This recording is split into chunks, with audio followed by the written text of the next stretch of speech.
This is Geek Gab with your hosts, John and me, Daddy Warpig. Geek Gab for Saturday, May 25th, 2019. And I'm supposed to have, no doubt, a ton of fun and interesting stuff right here. But the only thing I can say is I just barely woke up and barely got my breakfast, which I have yet to consume. I have got a Pizza Hut pocket and a frozen Go-Gurt. I have no idea what flavor this is. A frozen strawberry Go-Gurt. So that's how my afternoon's been. How are you guys? Hey, I'm working off a cold here. Only the finest geek chow for Daddy Warpig. It's been a while since I got to say this. Brian, how about you? Doing phenomenal. Currently overseeing the launch of Comet Frame XSeed Coalition Year 40, the sequel to the hit martial thriller Comet Frame XSeed, and couldn't be more excited to be here. Thanks for having me. I mean, I don't want people to think that I'm being a slacker, being lackadaisical. No. I've been excited for this show. For one part of the show, I've been excited for it for 2 weeks. For the other part of the show, I've been excited for it since my erstwhile co-host suggested it just yesterday. But yeah, I'm really excited to be here. This is good. Daddy Warpig, did you get a copy of this book? Yes, I just got it in the mail like 3 days ago. So you've read it already? We know what your TBR stack is like, DW. It's sure, yeah. Well, you looked at it. It's got a beautiful cover. Yeah. I haven't received my physical copy yet. So if you're listening to the show and you're expecting a physical copy, I think those are all in the mail, right? No, I got my physical copy. Oh, well, you're one of the lucky ones. Yeah, there's some that haven't yet. I ordered them all on the same day, but I don't know. For internal reasons, Amazon is saying that some aren't going to show up until like early next month. But yeah, they're all in the mail. The only exception would be the couple of copies that backers requested to be signed, the ones who took that perk tier. So those have got to come to me first, and then I'm going to sign them and ship them right back out to the backers. Okay, cool. And I should say that so Daddy Warpig obviously was a backer. I was a backer, and I did I don't know if I mentioned this on the show. I did the Build-A-Mech option for this book. So not only do you get Brian's awesome story, but you get my mech with it. Yep, and another awesome backer's mech. What did the Build-A-Mech involve? Does it mean that your mech went into the story? Yeah. Well, I'll explain it from my perspective. It was really cool. After I pledged for the Build-A-Mech thing, Brian contacted me, and we set a time aside where we could have a Skype call and talk about what my ideas were. So the point is that you will design a mech, and there are a few spots in the story where Brian's already planning on inserting a mech. So you get to work with him on the specs of the mech. What does it look like? What does it do? How does it fight? How does it defend itself? That sort of thing. And so we just we sat down and we spent a couple of hours shooting the shit, talking about ideas about what kind of mech. And it was a really interesting experience for me because I'm not a big Gundam fan. I don't play Mech Warrior with the pieces and everything like that. So I hope that it was a fun experience for Brian because I don't think my ideas were normal as far as mechs go. I had a blast. So that was a lot of fun, and so Brian says that's great. I can work with this, and I know exactly where I'm going to put this in the story. And then there was a second part to it where we contacted his artist, Art Anon, who does the sketches and the drawings for the website. Throughout the campaign, Brian would have blog posts with artwork for the mechs and everything like that. So we had an email chain back and forth with the artist where he would try to bring my idea to life on the page, so to speak, and so that was a really fun process, going back and forth, seeing some of the early sketch ideas, and in my case, I granted a lot of creative license to Art Anon to sort of tweak my ideas and make it to make it real and sort of flesh it out, and I'm really happy with the results. So I'm assuming that, like the Gundam series, the book series has a strong design aesthetic, so that all of its mechs fit in similarity. So you can look at them and say, okay, yeah, that's a mech from Brian's universe. So was one of the things Ardenon had to do was to make sure your mech fit in with that? Yeah. Go ahead and tell him. Sorry, I was getting the link. I didn't hear the question. Can you repeat that, please? He's asking if your mech fit in with the overall design aesthetic we have going for the series. Or if Ardenon, massaged it, so even if it was strange, it looked, kind of like the others. That's mostly no. Yes, it is done by the same artist, so it has the same look and feel in terms of the lines and everything like that. It's obviously the same artist. It's obviously the same art style. And yeah, when I said he gave him creative licenses, that I let him and Brian unweird it a little bit. It does have it's a transforming mech with a more traditional sort of arms and legs sort of design. But if you look at the link that I'm going to put it in the show notes for the mech that I did, you'll see that it doesn't exactly fit with the rest of the mech designs. It's really strange.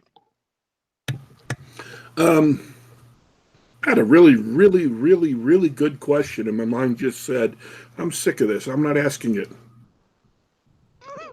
It's awesome. I love that.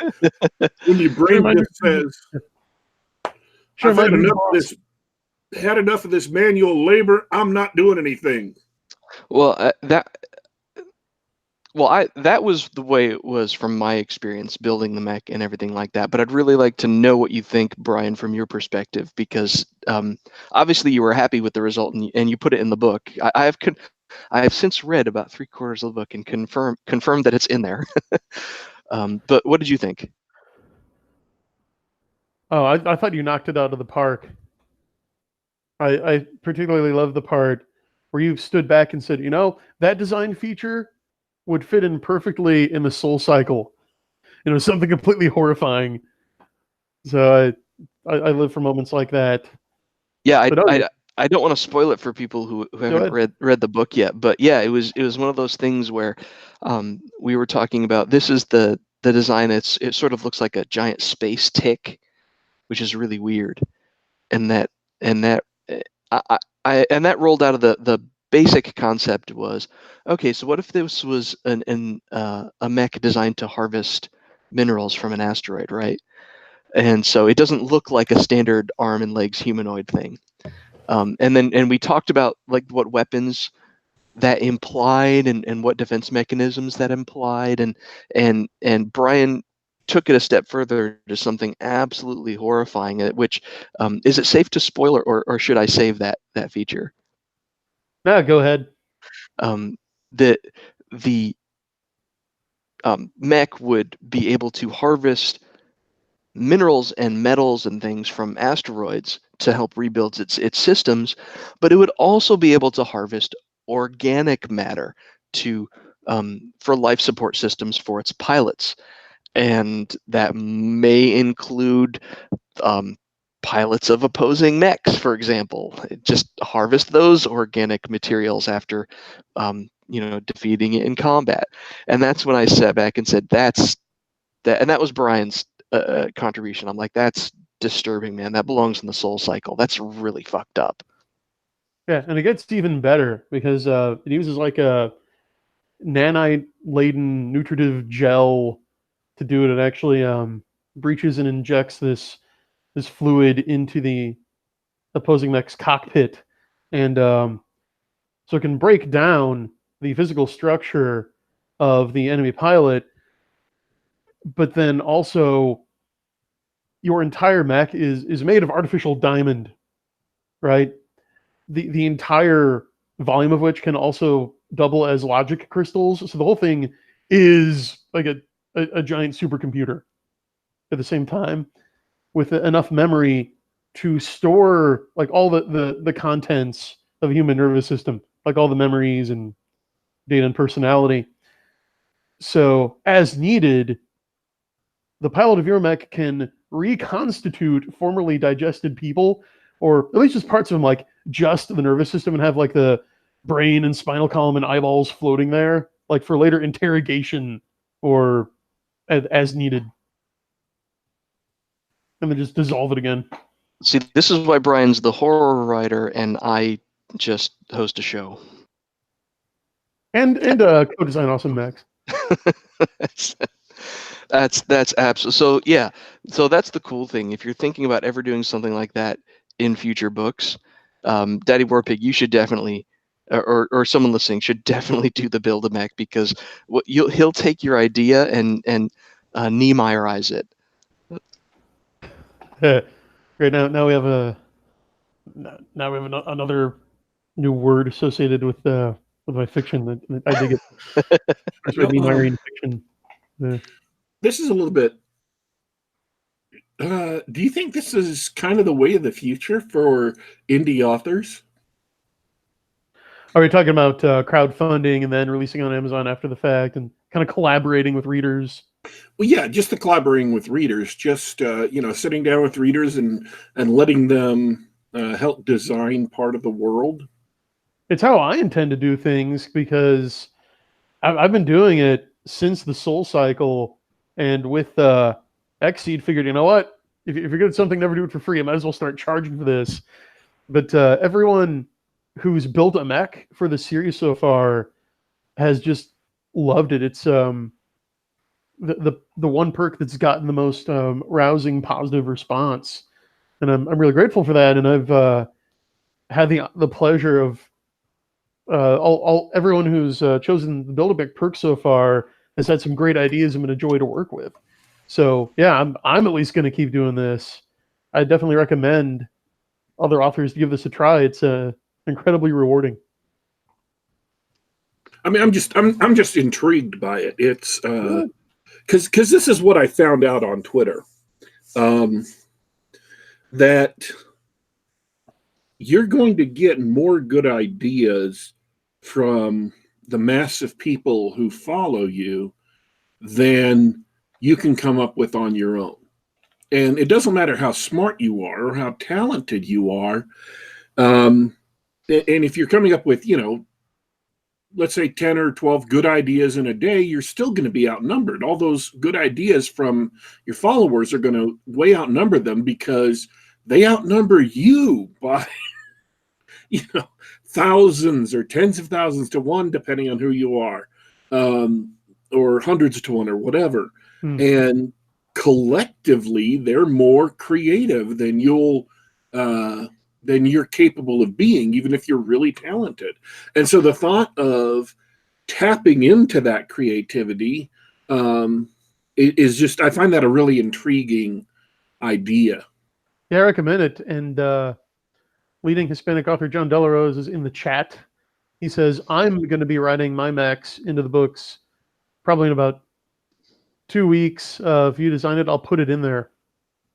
And it says there will be 2 mechs for my 1 for each of my knight main characters. So I don't know if he's addressing the chat specifically. I've challenged him to let me build another mech. I think it's a great. It was a great and rewarding experience for me. Brian already said it was a rewarding experience. It's a really cool idea. I hope it is the future of this sort of genre fiction where you can take a detail like that, where you can say, "Hey, this is something that I can work with a reader on," and they get a little bit. They feel like they get a little bit of ownership, right? A little extra buy-in, and they get to influence the story with the author still having full control over what actually happens. I mean, it sounds cool. I love it. I love the idea of it. And it's more than you would ever see from like TradPub. And not necessarily that TradPub never does it, but most of the TradPub stuff I've seen is auctioning off a red shirt appearance for charity or whatever. Nothing like this. Well, I do that too. I have 2 other perks. One is, well, actually 3. One is you can be in a book. So I will just name a character after you and write them in there. Then there's be killed in a book, where I will do that and then kill you in an interesting and fun way. And it's me, so it's gonna be, you're not just gonna be like dying of a heart attack while shoveling snow or hit by a bus or something. And that's actually been the most popular of those perks. Like, people just, like I saw a lot of them right away. And then the third is you can just create a custom character, not necessarily modeled on you or a loved one or enemy. That's an option too. Is that popular? Do people purchase the kill me in a book and you have their enemies get blasted into outer space or something? I'm surprised no one's done that yet. Apparently my readership aren't quite as vicious as I'd hoped, but I'm slowly working on them. As but by the scandalous example of what can only be called the main protagonist of Coalition Year 40. So let's assume that there are people listening to the show who weren't in on the Kickstarter and are thinking this sounds intriguing. What would be your sales pitch? My sales pitch would be that Common Frame XSeed Coalition Year 40 is Gundam Wing meets Ender's Game, or if you're not into Gundam Wing, then you can substitute Macross, Battletech, or even Willy Wonka and the Chocolate Factory, because there is that element in the pilot selection process. But I got that. I got that reference. Yeah, as a reviewer on Larry Cree, so friend of the show, Larry Cree, the Mountain That Writes, said, is it okay? So if you're a mecha fan, particularly Gundam, there are going to be a ton of references of tropes from that genre you're going to pick up on right away and enjoy.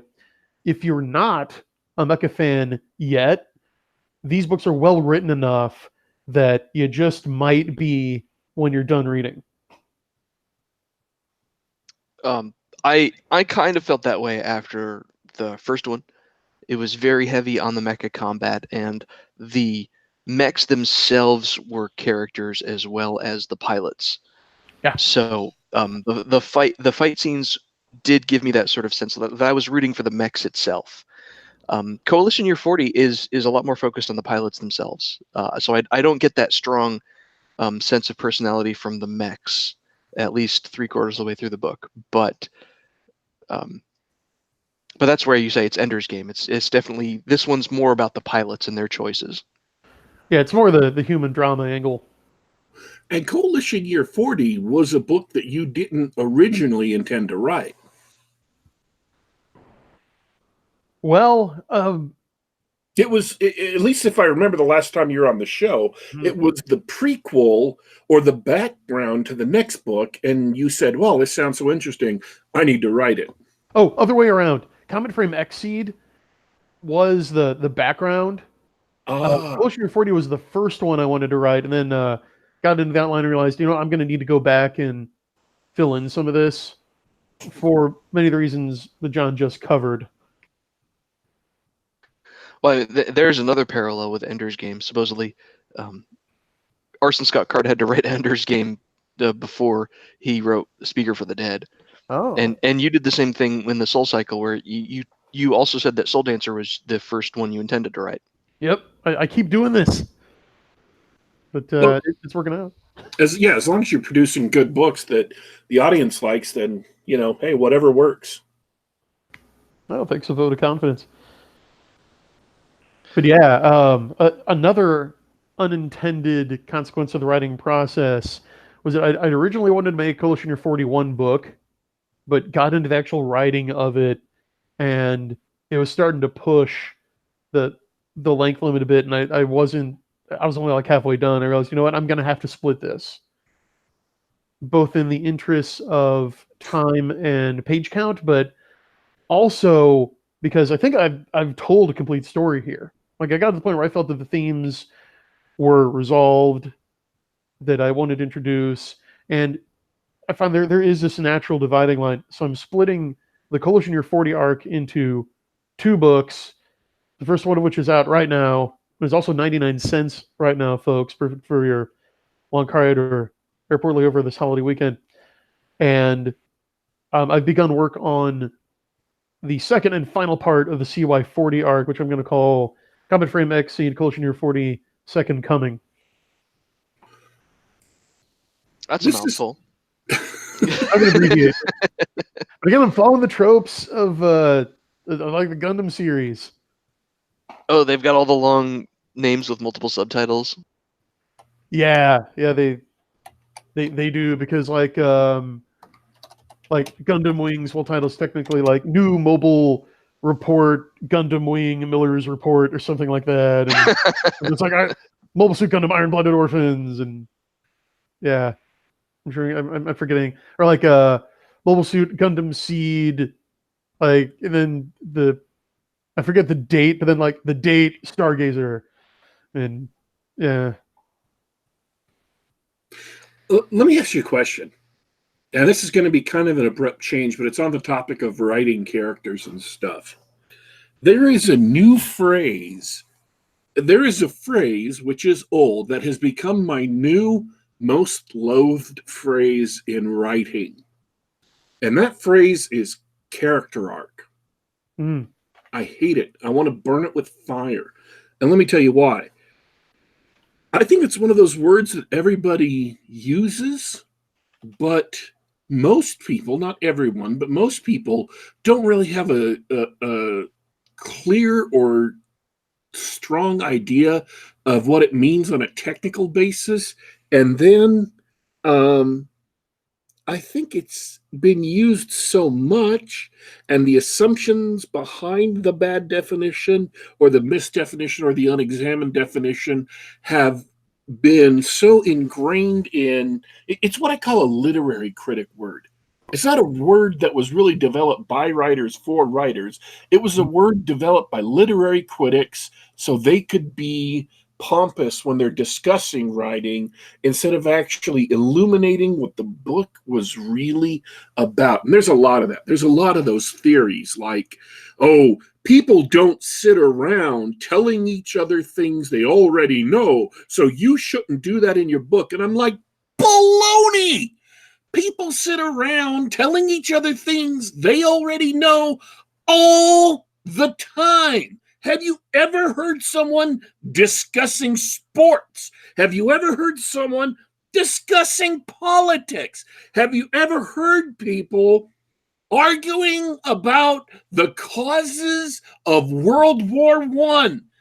They tell each other historical facts that both of them know all the time. In fact, there are in old magazines whole letter columns that consisted solely of people telling each other what they already knew. I hate it. Literary critics have poisoned the minds of writers and have poisoned the minds of readers that have listed this long BS list of requirements or critical frames, right, to analyze stories through, and they're wrong. So much of it is wrong, and my latest example of that is character arc. So let me, as a writer, what I think of in terms of a character is you have a character and he's got a personality and he's got a background and he goes through kind of his own little story that's part of the bigger story, and it's just a story. That's all it is. It's just a story. You're telling a story of this character. You have designed him or were inspired or are borrowing him, and sometimes, and people say, well, it's not a character arc if it doesn't make changes in the character. And I'm like, well, what the hell is a change in the character? How big is that supposed to be? What kind of change? I mean, you have a character go through his story and he's kind of angry at another person, but by the end of the story, they've worked it out for whatever reason. That's a little change. Is that a quote unquote character arc? And people who say, well, all characters must go through a character arc or it's a bad story. And this is where lay people who have been miseducated, it's not their fault. I'm not blaming them. That's where they get into it, is they think, oh, yes, that makes sense. Everybody has to go through a character arc, only they don't have an actual definition in mind. They don't have a concrete definition. It's just kind of this vague thing that people sort of got as an idea, but nobody's, in a way that the layperson will understand, has defined it. And I'm not interested in super defining it because I want to get away from that term. I hate it.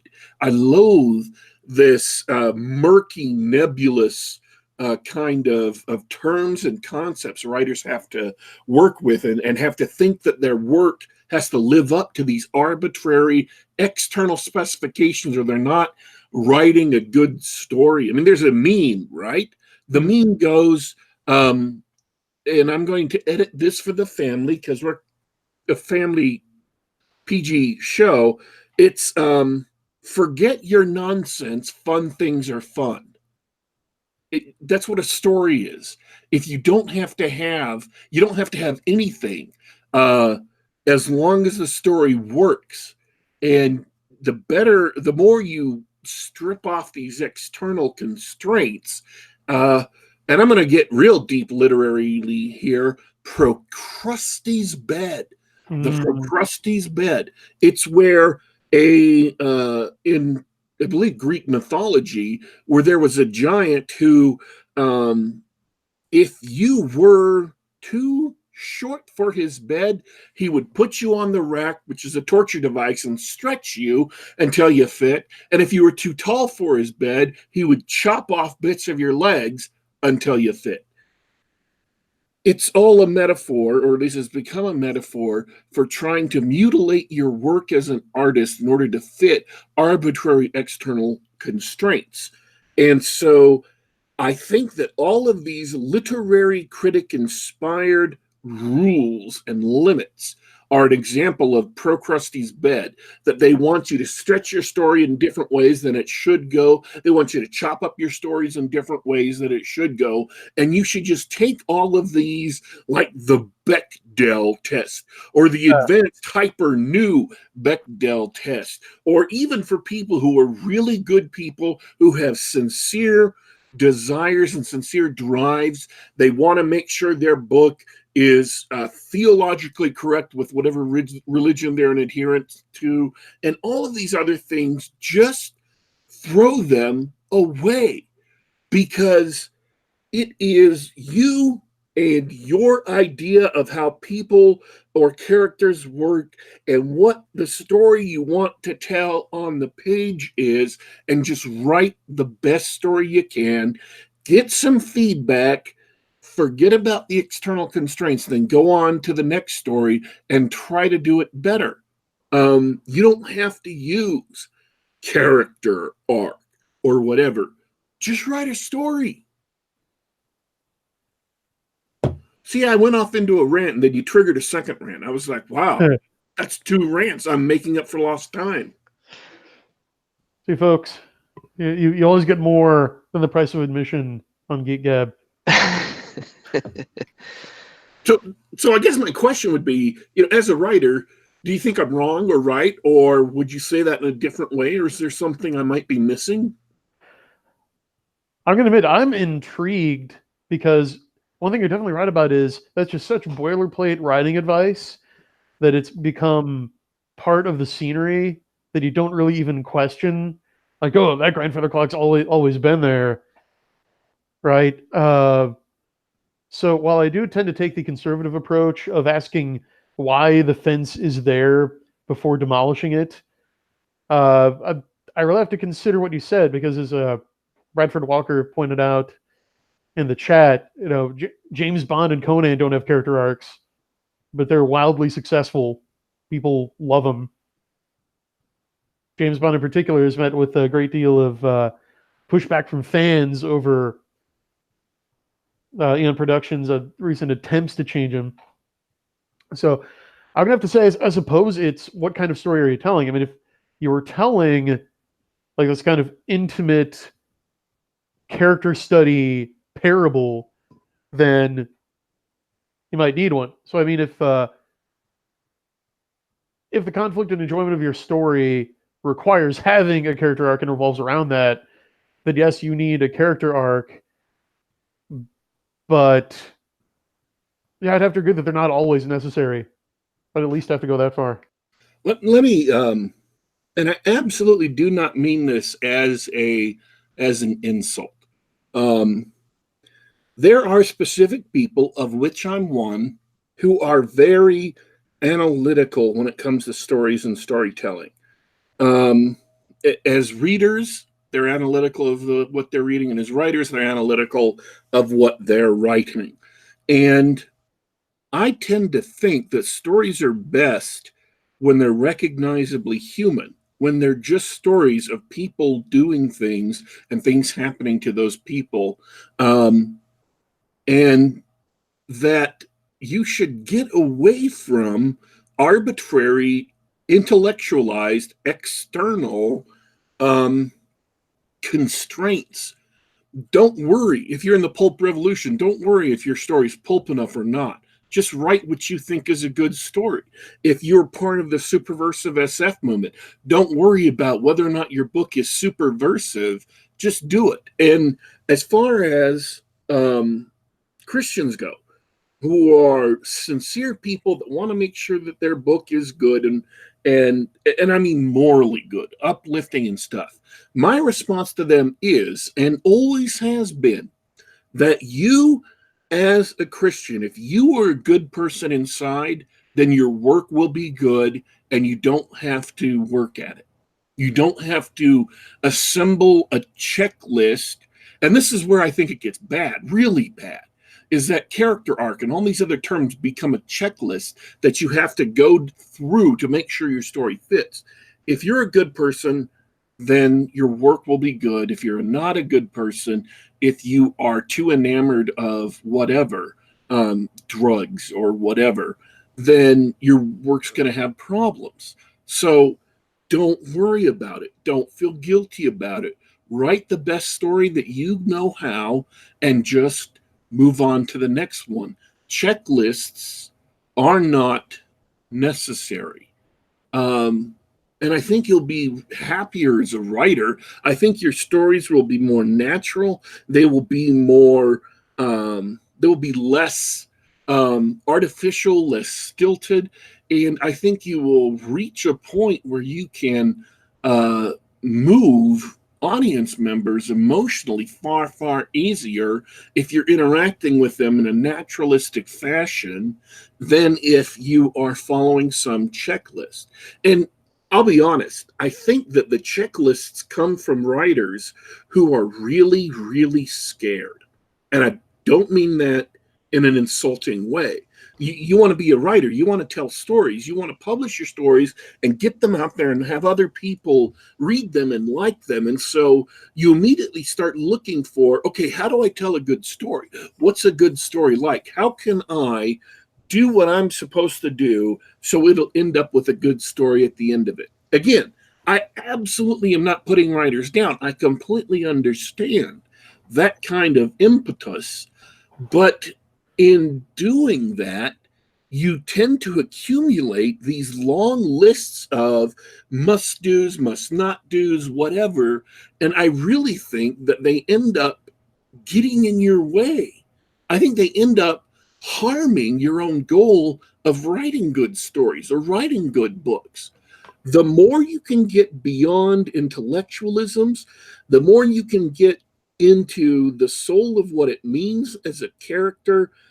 And that's why you should observe people. That's why you should have a full life outside of fiction, outside of role playing, outside of, whatever. Go out and interact in the real world, because those are all things that are going to educate you as to what human beings are like, and that you shouldn't have to rely on checklists of what, attributes a character needs or whatever.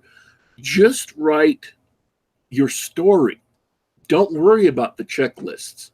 Now, there are some things you need to do, like you need to learn how to, write a coherent sentence. You need to learn how to put in punctuation. You need to learn how to chop your stuff up into paragraphs, but you can learn those things. That's the skill of composition. And everybody who writes reports for a company, who writes, who writes manuals for stereos, everybody needs to learn how to do composition.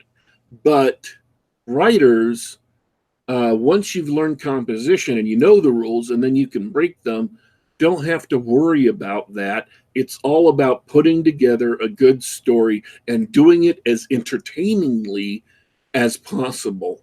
And don't use checklists like that, because I think they get in the way of good writing. I agree. My comments are along the same lines as Logic Monkeys in chat. It sounds like the things that you're complaining shouldn't be on a checklist. They're all tools in a writer's toolbox.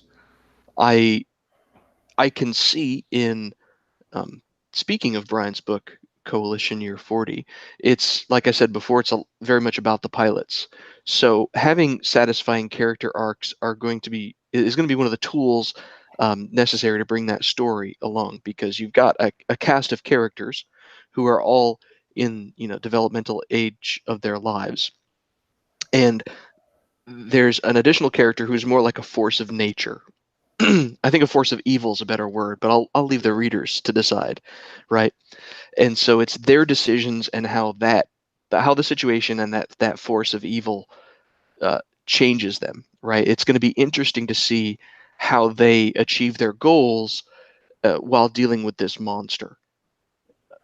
And that's the sort of thing that can generate interesting character arcs, where you can see where a character acts one way at the beginning of the story, and after the events of the story, or throughout the events of the story, you can see them sort of make decisions differently. They've learned something about themselves or about the world or about evil that they want to act differently. So in that case, using a character arc is a good tool for telling that story, or it's a good way of describing the way the story plays out, if that makes sense. You've helped me crystallize something. I think I'm developing a philosophy of character arcs now, that if you are consistently following your characters' motivations, if you know your characters, you know what they want, and you know their personalities, and you apply that with internal consistency, then if a character would have an arc in response to stimuli in the story, then he's going to have the arc. The arc should unfold organically from a character's interaction with the events of the story and with the other characters. Exactly. Yes, and that's like we say in software development, when you're writing specs for things you want to create, you don't be prescriptive. You don't say, build me a widget that looks exactly like this and does that. You say, I want you to enable this feature. I want you to I want this thing to happen in the story, right? And so the character arc is descriptive. It's not a thing that you put on a list that you say, well, I added Jim Bob to the story. What's Jim Bob's arc? No, no, no. You tell the story, and the character arc is something that happens organically through the story. Hear, hear.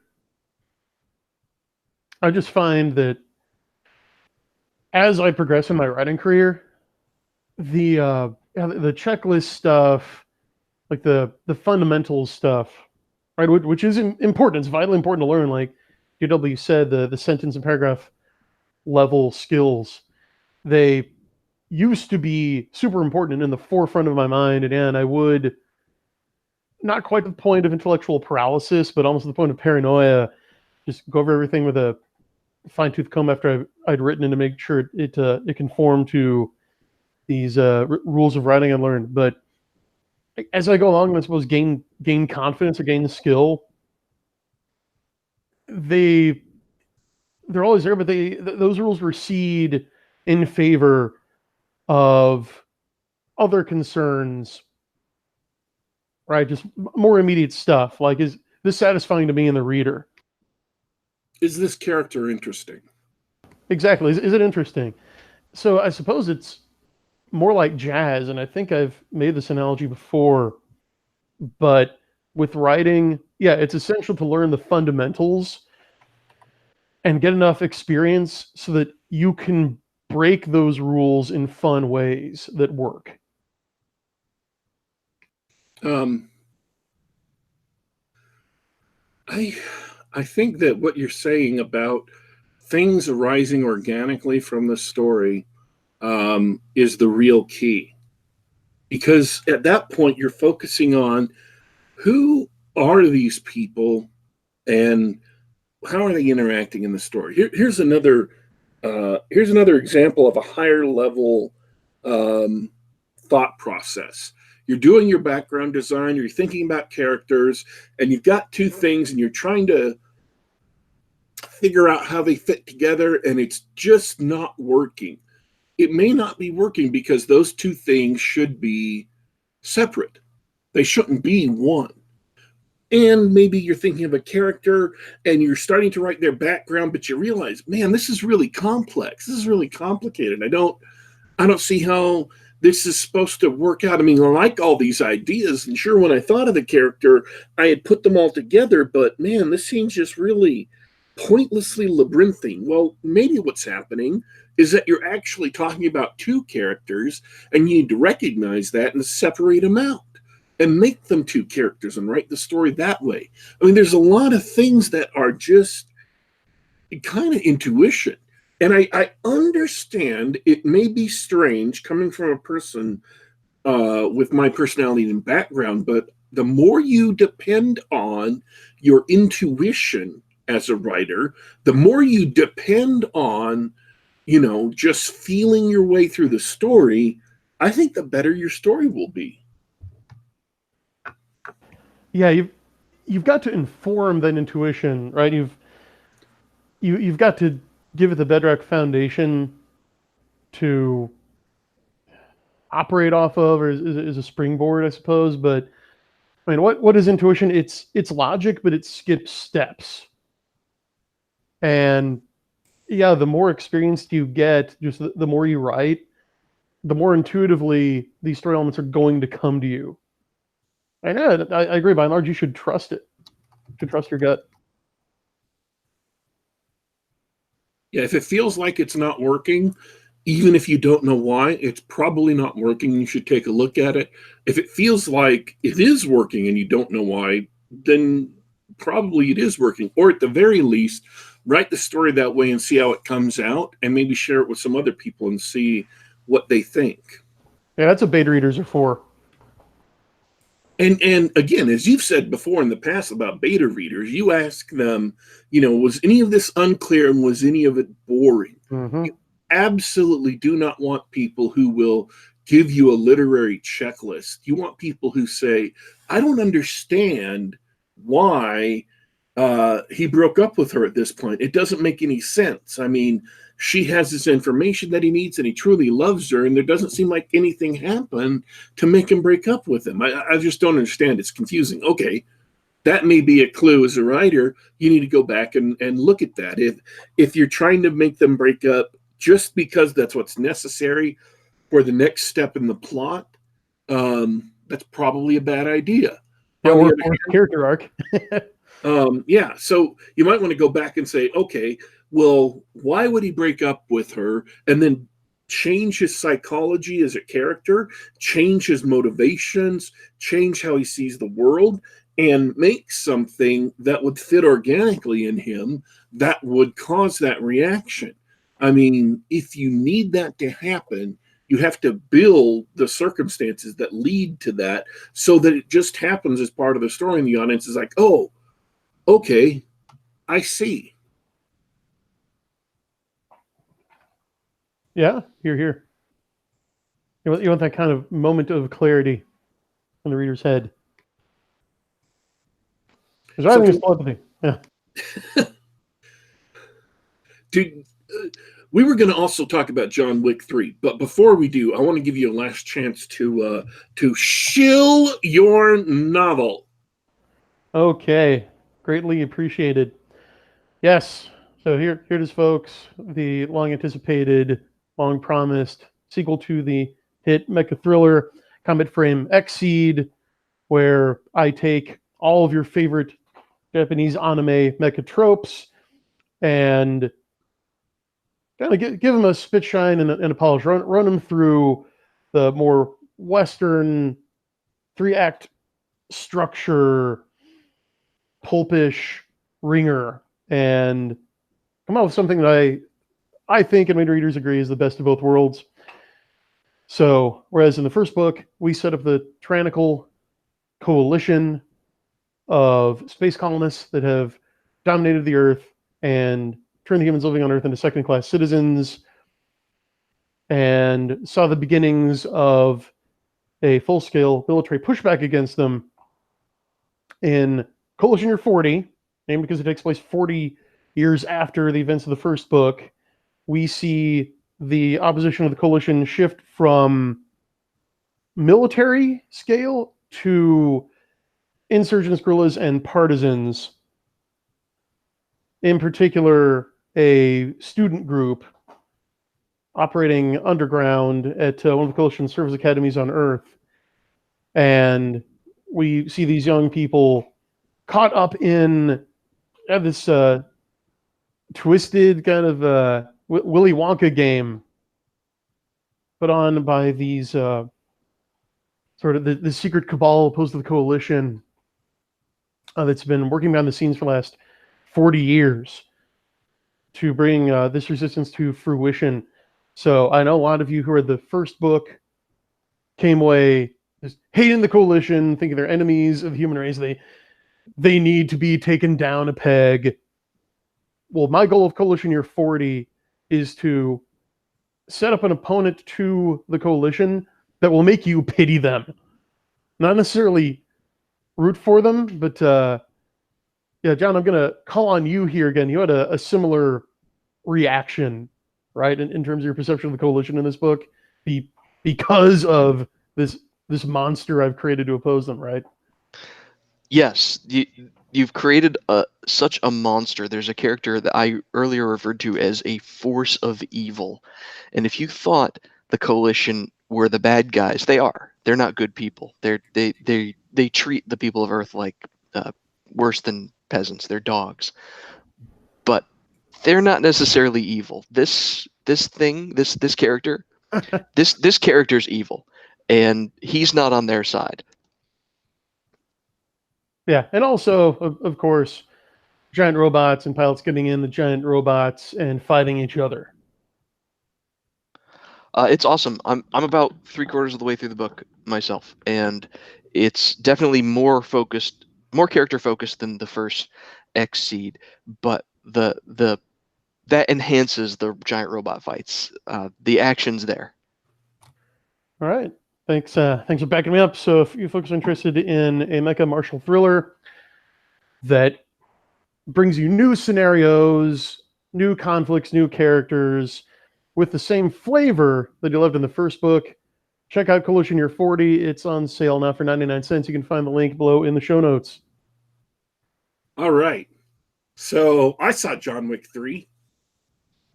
Yeah, we did a hat trick, DW. We've all seen John Wick 3. Really? Yeah. Really? I think this is probably the second time it's ever happened in Geek Gab history. I'm shocked. I'm sorry. I'm going to have to collect myself. I don't know what to do. How do we do this when we've all seen the movie? Well, I have to address, for anybody who reads Brian's blog, he's really anti-Hollywood these days. So how did you come to actually watch this film?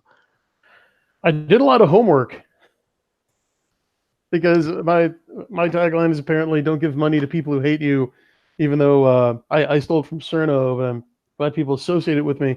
So yeah, I spent some time on the internet trying to figure out if the makers of John Wick 3 hate me, and luckily Lionsgate is a distributor. Luckily on their website there was no banner saying "We've proudly partnered with," right? So aside from the usual just Caveat.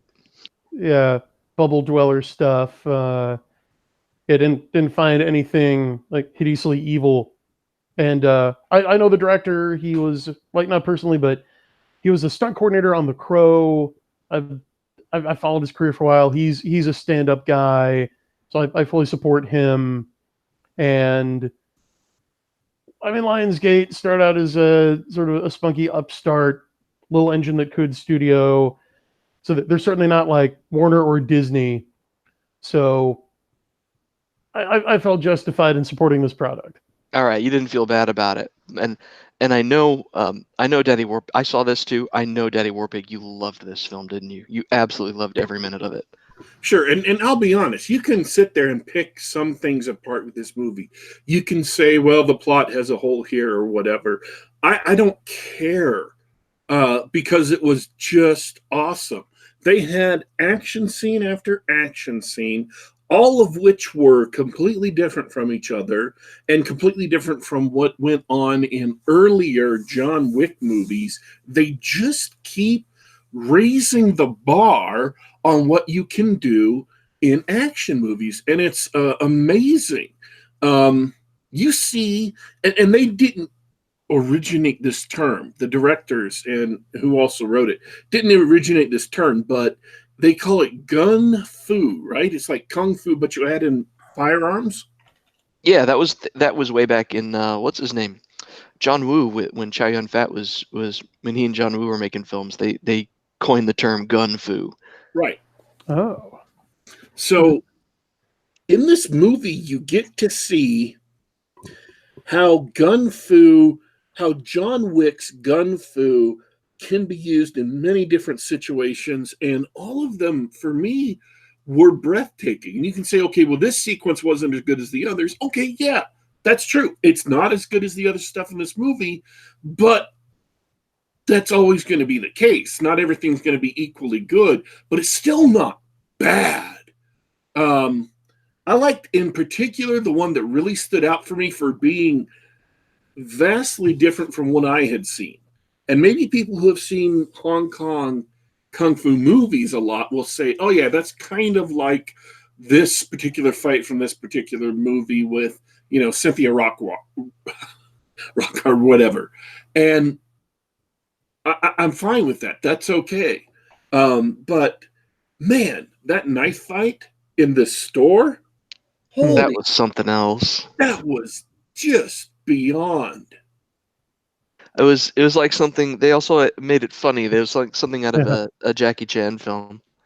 They run out of bullets and they realize they're in a store full of knives, and they're like, "Oh, here we go.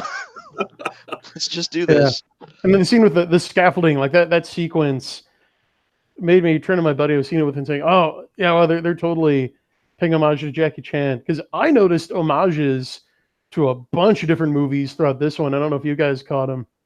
I didn't catch any. I didn't catch the homages specifically. What did you see?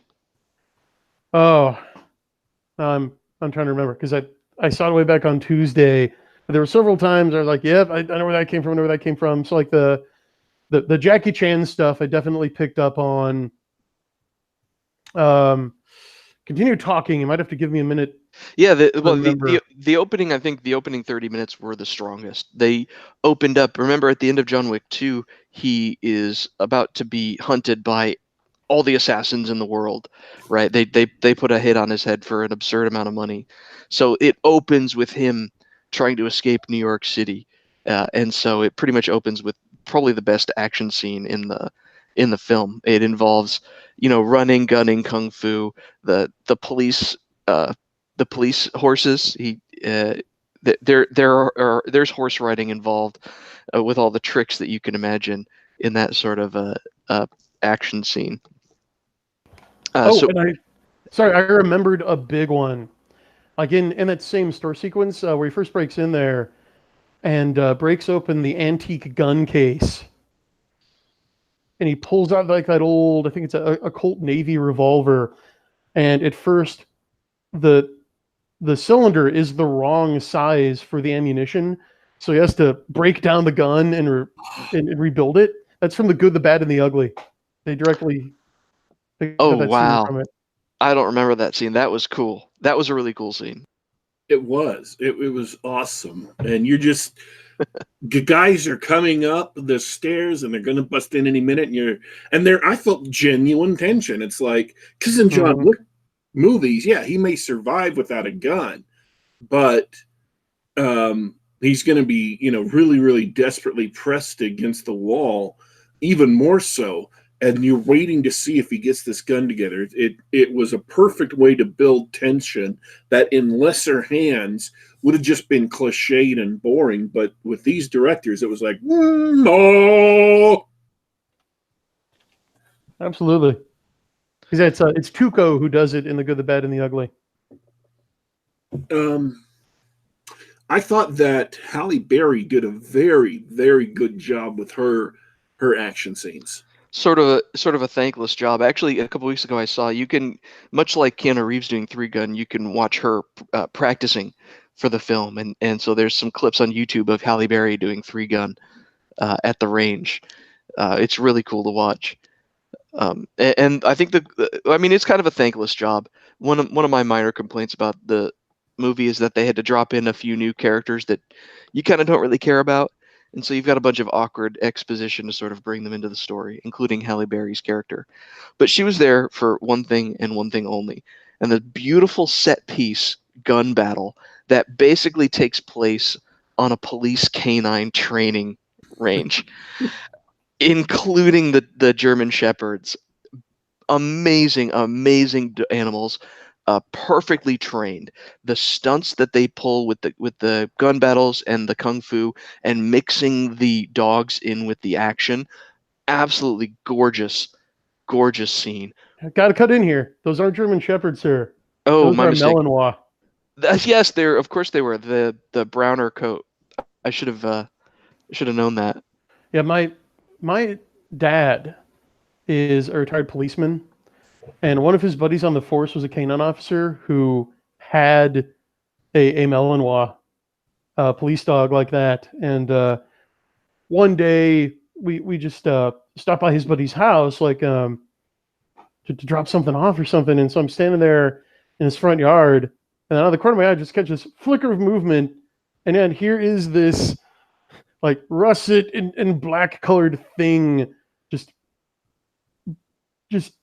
on a tear right toward me, just darting right toward me. And I didn't even have time to feel fear. I was like, I wonder if he's going to eat me. Let's see how this turns out. And my dad was actually kind of freaked out because he knows what this dog is capable of, and it had never met me. But it just zoomed right up to me, stopped on a dime, just plopped its butt down right on my foot, and just demanded to be pet. Like, okay. There isn't a whole lot. I mean, there isn't a whole lot you can say about a great movie, except I enjoyed it a lot. I would highly recommend you go see it. I would highly recommend you watch the other John Wicks. That's what I did. Like the day before I saw it, I watched John Wick 1 and 2, and then went and saw the movie. And it just held up as as part of a trilogy, as a standalone action film. You don't have to see the other two movies to understand or enjoy this one, but man, it was a really good experience to see all three in short succession. I'm gonna be a little more sanguine about it because I really enjoyed it, and the action scenes, at least in the first half of the film, were really great. I would say that if you did not like John Wick 2, don't see this one. If you liked John Wick 2, you're gonna absolutely love this. And like you said, as a standalone, if you like action flicks, if you like the gun fu, you probably already saw John Wick. John Wick, the first one, is still by an order of magnitude the superior of the three. And I'll tell you why. You said you're going to nitpick about things. I'm going to nitpick about things. I think they made a couple of mistakes. The best thing in my mind about John Wick was, and remember we talked about this when we first did the episode. Do you remember how we talked about how cool the world was? The world building, where they sort of implied this wacky underground assassin ring, and how criminal organizations run rampant throughout the world. Do you remember that? Yes. They, in John Wick 2 and further in John Wick 3, they chose to expand that. Like, let's show more of that world. And frankly, it's a little hokey and a little disappointing, to the point where in John Wick 3, they sort of threw their hands up and said, I give up. There's no hidden underworld where crime happens. It's just the whole world is a bunch of crime families. You know, the barista at the Starbucks is also an assassin or an informant. You know, instead of covert fighting and killing in the alleys or in designated locations, right? They just slaughter half a dozen people in Grand Central Station, and apparently nobody's an innocent bystander. Like, nobody reacts to the you know, the literal ninjas running through slaughtering people with their swords, that sort of thing. Which it made it a fun movie, but for people who enjoyed the world building or the potential hinted in John Wick, that's why I said if you didn't like John Wick 2, you wouldn't like this one. I will say this. This is just a funny aside. You had a better idea of what the gold coins were for than the directors did. And that was one of the worst is a strong word. That was the worst scene in John Wick 3.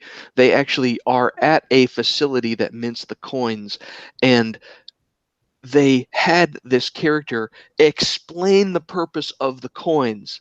Everybody who's seen John Wick understands intuitively what the coins are. There's no point for that speech at all. It's terrible.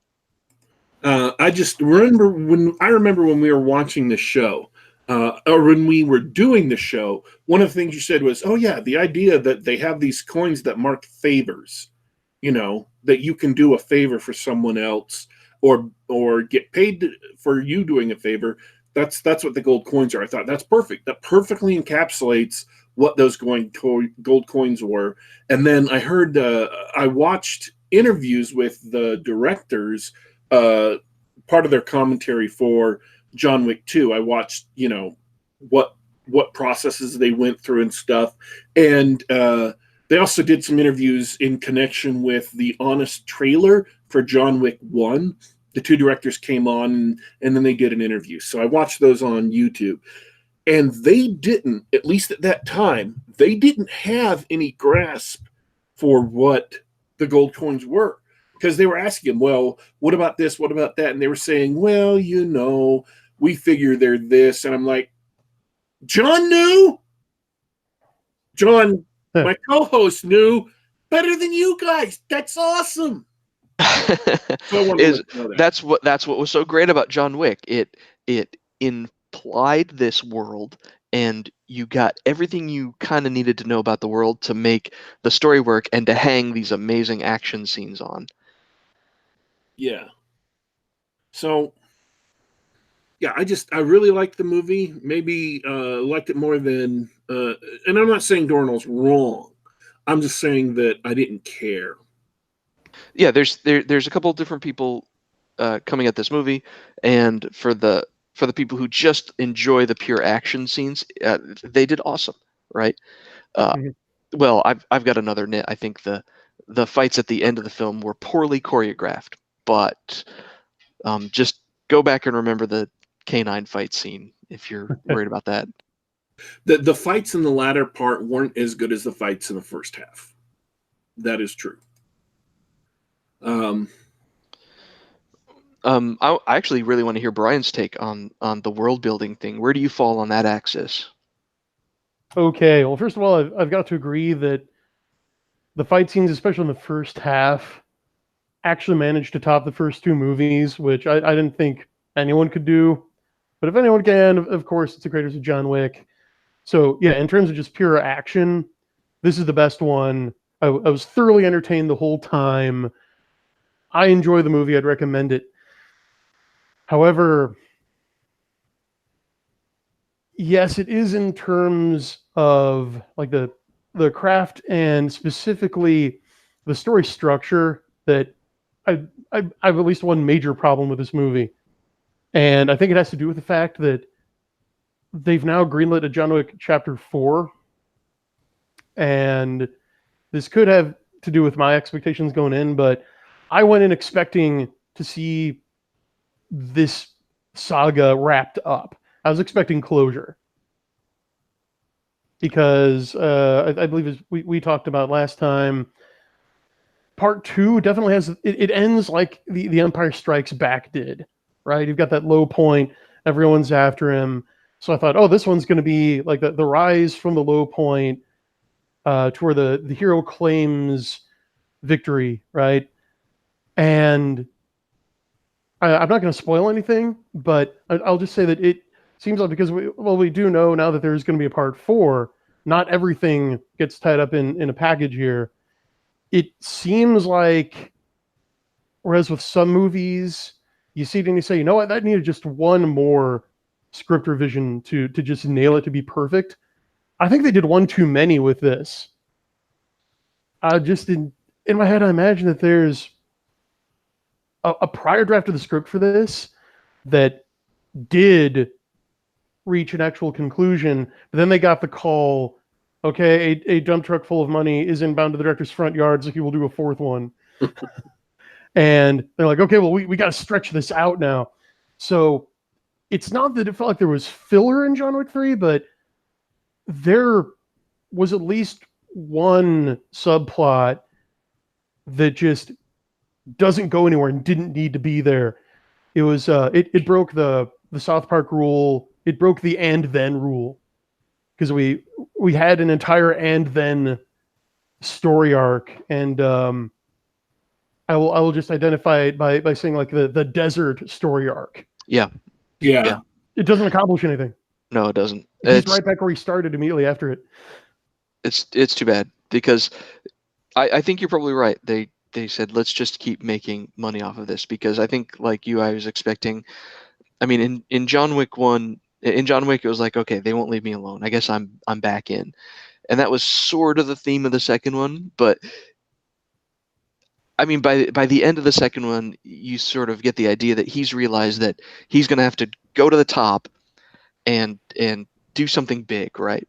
He's got to overturn whatever grand conspiracy won't let him go, or die trying. I don't know why they needed a 4th movie to do that, right? That should have been what happened in this film, and it didn't. Yeah. But that's okay, right? That's okay. Honestly, Keanu Reeves is a big draw.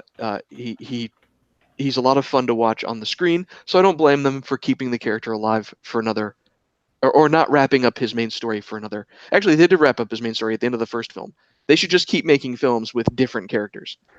Yeah, that was something my buddy pointed out. He's like, yeah, remember when you could have a movie where you tell a story with a definite beginning, middle, and end, and you wrap things up, and then just do a sequel anyway. Or just, okay, here's a new story with these characters in the setting. Yeah, like Indiana Jones, right? They could have a new story. Forget about what happened with the Nazis in the Ark. Let's just look. There's a Temple of Doom. Have fun. Yeah. Yeah, that would have been much better. Like, oh well, John Wick's not out, so let's tell another story. It doesn't have to be this episodic sort of thing. Mhm. Like, let's explore a little bit more of this world, and instead of making that underworld scene integral to the plot, which it did by the end of John Wick 2. Yeah, and again, I think I can safely speak for all of us in saying we all loved the movie. We all thoroughly enjoyed it. Oh yeah.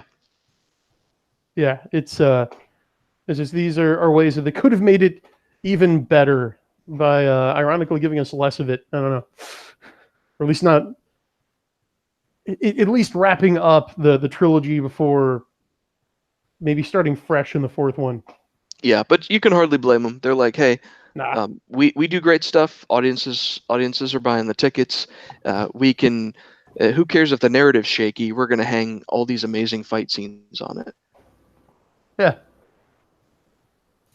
All right. Well, we are over time. We started overtime, so it's okay. Oh, did we? Well, but we only started about an hour late. It's okay. Is there?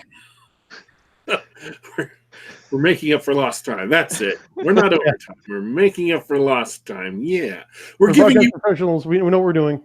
We're giving you more of the show as an apology for being late to start. Yeah, that's it. That's the ticket. Okay.